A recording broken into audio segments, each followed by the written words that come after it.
Hello friends, இன்னைக்கு நம்ம பார்க்க போகிற முக்கியமான தகவல் என்னன்னா, ஜனவரி 2 முதல் குவைத்தில் கடும் குளிர் அலை வரப்போகுது. குவைத் வானிலை ஆய்வு மையம் எச்சரிக்கை கொடுத்துருக்காங்க. அதனால வெளிநாட்டு தொழிலாளர்கள் குடும்பத்தோடு இருக்கிறவங்க எல்லாருமே வீடியோவை ஸ்டார்டிங்லேருந்து எண்டிங் வரைக்கும் ஸ்கிப் பண்ணாமல் பாருங்க. குளிர் அலை, அதாவது கோல்டு ஸ்பெல் அப்படின்னா என்னன்னு பார்ப்போம் ஃப்ரெண்ட்ஸ். சாதாரண குளிர் இல்லை, திடீர்னு வெப்பநிலை ரொம்பவே குறைஞ்சிரும். குளிர் காற்று அதிவேகமாக வீச ஆரம்பிக்கும். இரவு நேரங்கள்ல கடும் குளிர் உணர்வு இருக்கும். இதுதான் கோல்டு ஸ்பெல் அப்படின்னு சொல்லுவாங்க. ஜனவரி மாதம் நார்மலாவே கூலிங்கா தான் இருக்கும். ஆனா ஜனவரி 2 முதல் அதை விட அதிக குளிர் வரும்னு சொல்லியிருக்காங்க. வானிலை தகவல் படி குவைத்ல எவ்வளவு குளிர் இருக்குன்னு பாத்தீங்கன்னா, இரவு நேர வெப்பநிலை 3 டிகிரி செல்சியஸ்ல இருந்து 6 டிகிரி செல்சியஸ் வரை குறையறதுக்கு வாய்ப்பு இருக்கு. அதுவே பாலைவன பகுதியா இருந்துச்சுன்னா இன்னும் அதிக குளிர் இருக்கும். காற்றோட வேகம் அதிகரிக்க குளிர் இன்னும் அதிகமா உணரப்படும். குளிர் தாங்கக்கூடிய வெப்ப உடைகள் அணியுங்கள், அதாவது ட்ரெஸ் அப் வார்ம்லி அப்படின்னு எச்சரிக்கை கொடுத்திருக்காங்க. வெளியில வேலைக்கு போறவங்க, அதாவது construction workers, security cards, delivery boys, night shift workers, இவங்க எல்லாரும் ரொம்ப கவனமா இருக்கணும்.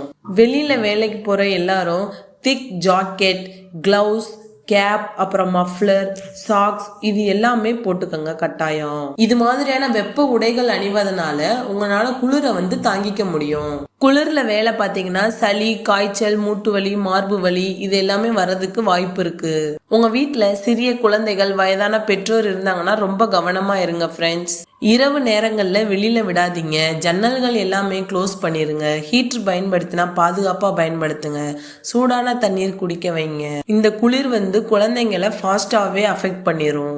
குளிர்காலத்தில் அதிக பனி, காற்று, விசிபிலிட்டி குறைய சான்ஸ் இருக்குது. அதனால் நீங்கள் வாகனத்தை மெதுவாக ஓட்டுங்க. நைட் டிரைவிங்கை மோஸ்ட்லி அவாய்ட் பண்ணிடுங்க. தேவையில்லாமல் வெளியில் போகாதீங்க. குறிப்பாக மார்னிங் அண்ட் நைட் குளிர் ரொம்ப அதிகமாகவே இருக்கும். நிறைய பேருக்கு சந்தேகம் இருக்கும், குவைத்தில் இவ்வளவு குளிரா அப்படின்னு. ஆமாம் ஃப்ரெண்ட்ஸ், குவைத் ஒரு பாலைவன நாடு. கோடை காலத்தில் எக்ஸ்ட்ரீம் ஹீட்டாகவும் குளிர்காலத்தில் எக்ஸ்ட்ரீம் கோல்டாகவும் இருக்கும். ஃப்ரெண்ட்ஸ், உங்களுடைய உடல் நலத்தை பாதுகாத்துக்கங்க. தேவையில்லாமல் நைட் அவுட்டிங்கை தவிர்த்துருங்க. குழந்தைகள் மற்றும் வயதானவங்கள் மீது கவனம் செலுத்துங்க. வானிலை அப்டேட்டுகளை தொடர்ந்து பார்த்துக்கங்க. குவைத் கவர்மெண்ட் கொடுக்குற வெதர் அலர்ட்டை இக்னோர் பண்ணாதீங்க.